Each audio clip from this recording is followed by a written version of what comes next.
गुरु ब्रह्मा गुरु विष्णू गुरुदेवो महेश्वरा गुरु साक्षात परब्रह्म तस्मै श्री गुरुवे नमः. नमस्कार मित्र हो, आज आपण पुन्हा भेटत आहोत एक नव्या राशीबाबत एक नवी माहिती घेण्यासाठी. आज आपण बोलत आहोत एक अशा राशीबाबत जी राशीचक्रातली एक मिडल म्हणजे मध्यावरची रास. थोडक्यात काय तर 12 राशींमध्ये ही आहे 6वी रास म्हणजे मध्य रास.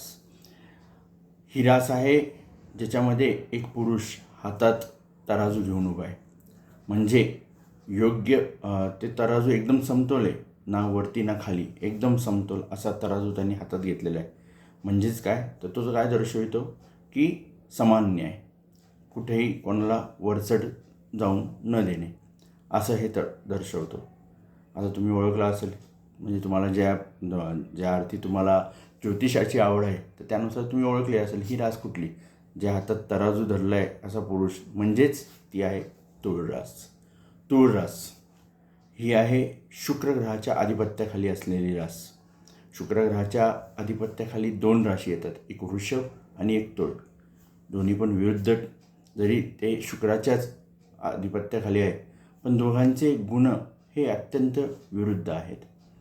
जी वृषभातली भोगी स्वभाव, प्रणयाच्या बाबतीत म्हणा किंवा इतर बाबतीत भोगी स्वभाव आणि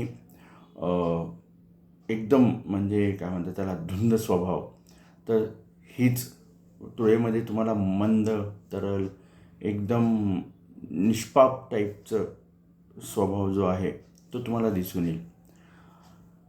दोन्ही रास शुक्राच्याच आहेत पण ह्यामध्ये भडकपणा आहे वृषभेत, तर ह्याच्यामध्ये सौम्यपणा आहे. मोहकता जी तुळेत आहे तर इथं एकदम धुंदीपणा आहे.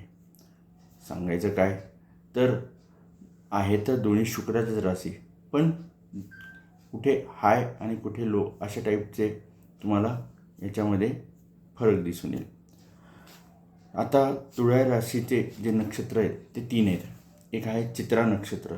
सिंहमध्ये पहिले 2 नक्षत्र येतात, पहिले 2 चरण चित्राचे येतात. तर तुळेमध्ये 3रं आणि 4थं चरण येतं. पुढचं जे नक्षत्र आहे ते आहे स्वाती नक्षत्र, ज्याचे 4 चरण येतात. आणि त्याच्यानंतर आहे विशाखा नक्षत्र, ज्याचे पहिले 3 चरण तुळा राशीमध्ये येतात. तुळा राशीचा जो रंग आहे म्हणजे भाग्य चांगला रंग, त्यांचा फेवरेट रंग म्हणता येईल आपण, तर तो आहे गुलाबी. त्या तुळा राशीचा जो अंक आहे भाग्यांक तो आहे 6 न्यूमरोलॉजीप्रमाणे.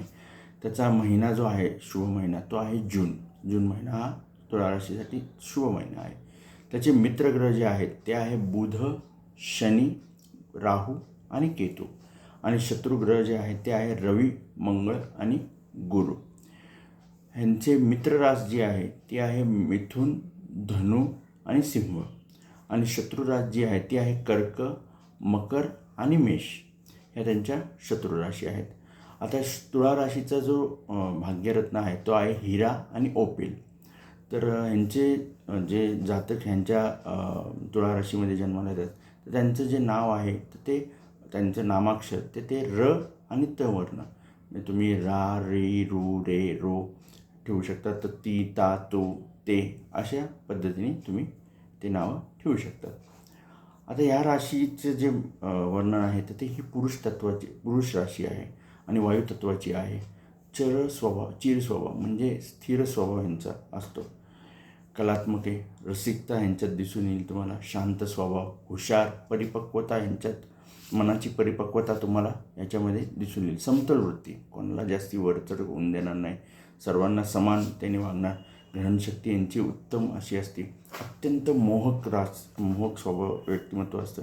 शांत स्वभाव, गंभीर स्वभाव. बुद्धिमत्ता यांची तेजस्वी असते, म्हणजे उत्तम, बोलण्यात एकदम समतोल, सर्वांशी समान, म्हणजे एकदम नम्रतेने बोलणार, असं कोणाला दुखावणार नाही, एकदम शांत. म्हणजे ह्या राशीचे पुरुष उत्तम पिता, भाऊ आणि उत्तम, यांच्या राशीतल्या स्त्रिया उत्तम आई आणि उत्तम बहीण होऊ शकतात. तसेच प्रणयाच्या बाबतीत उत्तम म्हणजे बायको ही या राशीमध्ये तुम्हाला दिसून येईल. शांत स्वभाव, बुद्धिमत्ता, शांत स्वभाव असल्यामुळं, उत्तम बुद्धिमत्ता असल्यामुळं ह्या राशीचे लोक फार प्रसिद्ध असतात. ही रसिक आहे भरपूर, तसेच कलागुण संपन्न आहे आणि उत्तम बुद्धिमत्ता आहे. शास्त्र आणि कला, तसेच भोग, सौंदर्य, साधेपणा, लढिवाळपणा आणि रसिकता, बुद्धिमत्ता ह्याचं सर्वांचं मिश्रण या राशीमध्ये तुम्हाला दिसून येईल. तर वृषभ जशी भोगी आहे, तर तशी ही एकदम त्यागी वृत्तीची आहे. वृषभ धुंद वृत्तीची आहे, तर ही मंद तरल स्वभावाची आहे. वृषभ काम क्रीडेच्या बाबतीत क्षणिक सुखात आनंद मानते, तर ही काम सौख्यातनं समाधी सौख्य भोगणारी रास. म्हणजे थोडक्यात काय, या राशींचं मी तुम्हाला का डिफरन्स सांगितलं. दोन्ही आहे शुक्राच्या राशी, पण त्यांचे स्वभाव एकदम विरुद्ध टाईप आहेत. वात्सल्य स्वभाव, मोहकपणा, सहिष्णू वृत्ती, अभ्यासू, गांभीर्य वृत्ती, विनोदबुद्धी ही तुम्हाला ह्या तुळेमध्ये दिसून येईल. वागणुकीत भारदस्तपणा, टापटीप राहणार, एकदम सर्वांना मोहून घेणारे असं यांचं आहे. उत्तम प्रणय करणारे ह्या असे म्हणजे उत्तम रोमॅन्टिक ह्या राशीचे व्यक्ती असतात. प्रणयातनं हे आत्मिक समाधान शोधणार, म्हणजे क्षणिक सुख नको यांना, शारीरिक भोग त्या टाईपचे ना, तर ह्यांना आत्मिक सौख्य. ही लोक आध्यात्मिक बाबतीत एकदम उत्तम असतात, म्हणजे देवावर नितांत श्रद्धा यांची असते. म्हणजे हे अध्यात्मात फार पुढे जाणाऱ्या व्यक्ती आहेत. या देवावर अत्यंत श्रद्धा ठेवणारे हे व्यक्ती आहेत. म्हणजे काही झालं तरी परमेश्वर यांचे साथ देतो. त्यामुळं शनी महाराज म्हणजे शनी ग्रह जो इतर राशीमध्ये जरी वेगवेगळे इफेक्ट दाखवत असले, म्हणजे नाही का त्रासदायक, पण तुळेमध्ये हे उच्चीचे असतात.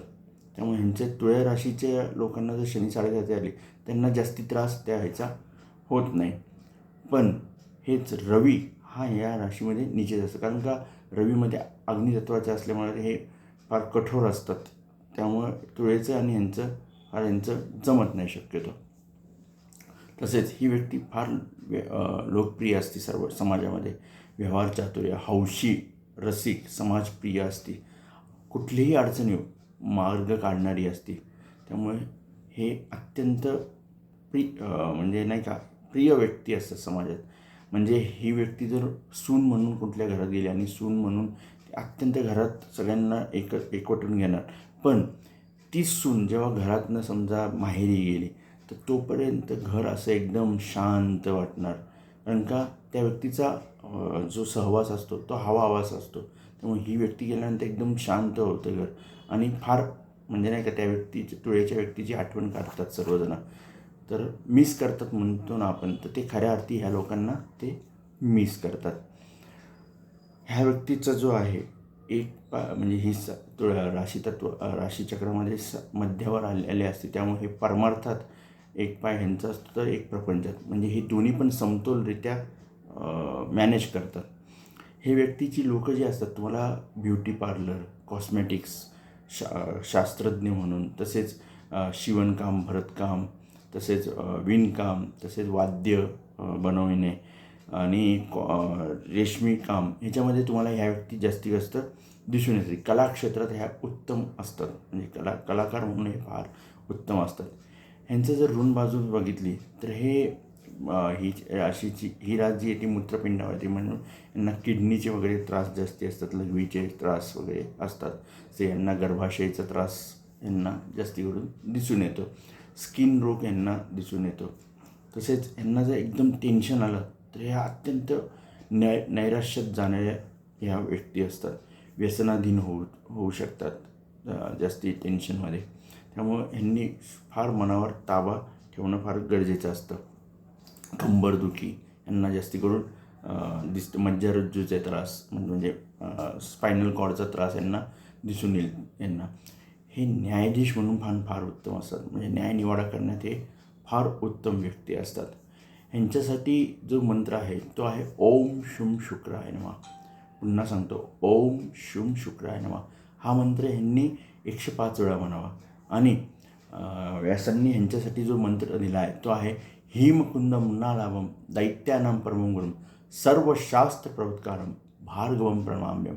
पुन्हा सांगतो, हीमकुंद मृणालाभम दैत्यानां परमं गुरुं सर्वशास्त्र प्रवत्कारं भार्गवं प्रणमाम्यम. हा मंत्र ह्यांनी 21 वेळा म्हणावा.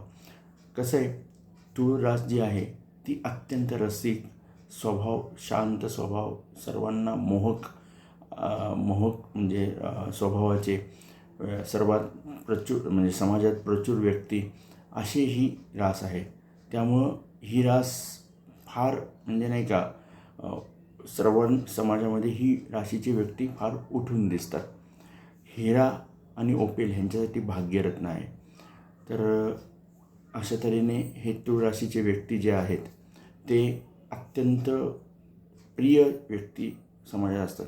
ह्यांचा जो भाग्योदय आहे हा शक्यतो 24व्या वयानंतर होतो. हे जसे जसे मोठमोठे होतात, म्हणजे वयाने मोठमोठे होतात, हे समाजात अत्यंत प्रिय होतात. इतके हे लोकप्रिय व्यक्ती आहेत. ह्यांचं जर एक उदाहरण द्यायचं झालं तर अमिताभ बच्चन हा जसा हे जे आहेत अमिताभ बच्चन यांची पण रास तुळ रास आहे. तर हे अत्यंत लोकप्रिय आहेत आज कला इंडस्ट्रीमध्ये. सांगायचं झालं तर काय, तर तुळ रास शुक्राची एक उत्तम रास आहे. त्यामुळं समाजामध्ये जर ओळखायच्या झाल्या तर तुळ राशीच्या व्यक्ती हा फार म्हणजे नाही का, फार हे असतात, प्रसिद्ध व्यक्ती म्हणून ओळखले जातात. तर अशी आहे ही तुळ रास. कसं वाटलं तुम्हाला आजचं तुळ राशीचं वर्णन? सांगायला विसरू नका. माझ्या यूट्यूबच्या कमेंट बॉक्सवर नक्की सांगा. सर्वांनी कमेंट करा. तुळ राशीबद्दल कसं वाटलं तुम्हाला ते सांगा. इतर राशींबद्दल पण कसं वाटलं आत्तापर्यंत सांगितलेलं नक्की सांगा.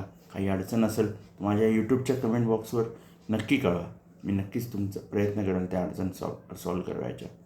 सांगायचं काय, तर शेअर करा माझ्या व्हिडिओजला, लाईक करा माझ्या व्हिडिओला आणि सबस्क्राईब करा माझ्या चॅनलला. अशा तऱ्हेने आज हे तुळ राशीचं वर्णन मी इथंच संपवतो. पुन्हा भेटू नव्या राशीबाबत, नवी रास नवी माहिती. तोपर्यंत सर्वांना शुभरात्री, गुड नाईट. श्री गुरुदेव दत्त. धन्यवाद.